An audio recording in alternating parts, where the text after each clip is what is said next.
Stuart, the red card change things? Yeah, I think it is the classic case of that one moment changes a game of football. I think we can play better than what we did in the first half, but what we started getting right was our press. We started turning the ball over. That's where we get 2 goals from. We had a couple of other opportunities in there to capitalise a little bit more.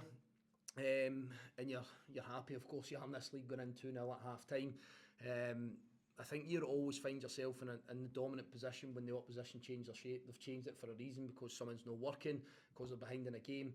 And we kind of touched on that at half time. In the initial stages of the second half, we felt comfortable. Livingston changed it to 3-5-2, trying to kind of match us up and see if they can get back in the game.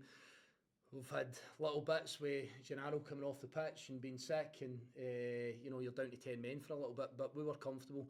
And then one sort of basic ball down the side of the centre backs, our centre back being in the dominant position, we expect him to deal with it, of course, and I'm not throwing anybody under the bus, it's just the basics of the game. And then, as we say, that one moment, the red card, the penalty, the double whammy, the double punishment, obviously makes it a difficult task with a 1-goal deficit, with the fact that they convert it. But in that, with the 10 men, I still thought that we were resolute, still thought that we were difficult enough to play against, and I didn't really feel our goalkeeper had much to do. He took a couple of cross balls, he had a couple of kicks, but Livingston never tested them, so you're thinking at that point that you're able to kind of muscle your way through the game and come away with the 3 points that I felt at half time looked positive. But we shoot ourselves in the foot by the outcome. We can debate the red card and the penalty, but I think that we need to put ourselves in a position where we're not talking about that. What was your take on it? Do you have any complaints at all? I do, yeah, I do. I know we always contest these decisions and we sit here and, there's never been a decision given against your team that you agree with, but from my angle, from the technical area, I actually felt that Muirhead has the initial pull on George, so if we deem both pulls the same, then is the foul earlier in the instant. I do want the centre-back to deal with the ball. I don't think it's going enough pace to guarantee that it's going back to the goalkeeper. But even at that, George's contact, is it enough for Muirhead to go down in the fashion that he does? Is it a red card? Listen, we'll all debate it. Some will think it is.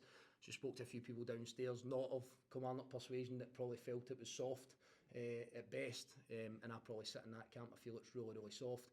But as I say, once you put yourself into that position, it becomes a difficult one to argue. I felt it could have been dealt with. You able to talk us through the new signing, Dominic Thompson, coming in before the game?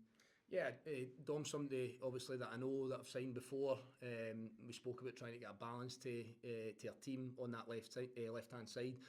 Ben Brannan was good again today. He filled that slot for us yet again. We need to get Dom up to speed. But yeah, it's safe to say it's an area of the pitch that we do need that cover, and we do need that balance. So knowing him as I did for a short space of time, working with him, then I think he's somebody that brings good quality. I think he had a good 6 months with Motherwell, and he wants to hit the ground running here. So getting him up to speed, getting him fully fit, I think he gives us that wee bit of strength on that side. You're 2-0 up at half time against a newly promoted team. You end up getting a draw. Does it almost feel like a defeat? There's disappointment, of course there is. When you're 2-0 up against anybody, your angle isn't it to try and draw the game, of course it's not. Newly promoted or not, I think we all acknowledge, and I get told it plenty before the game, that Livingston are a good side, which they are. So that doesn't change anything because we give away a 2-goal lead. What we just spoke about at length there, the game hinges on that one moment, in my opinion. Deal with the ball. Do you feel comfortable? Yeah. Usually sitting watching it as well. Didn't it look as if we were going to concede at that point? And you feel that you can freshen your team up to bring that threat when Livingston are committing bodies forward, to make sure that you try and capitalise on your own opportunities. And it just became a wee bit hear 'em scare 'em as a result of that. Can you take any positives from the fact that it wasn't a worst case scenario at the end of the game? Obviously 4 minutes to go plus 6 minutes stoppage time. It could have been a defeat with the way the game was going at that point. I might do tomorrow or Monday, but that's not how it feels just now. All right, thank you.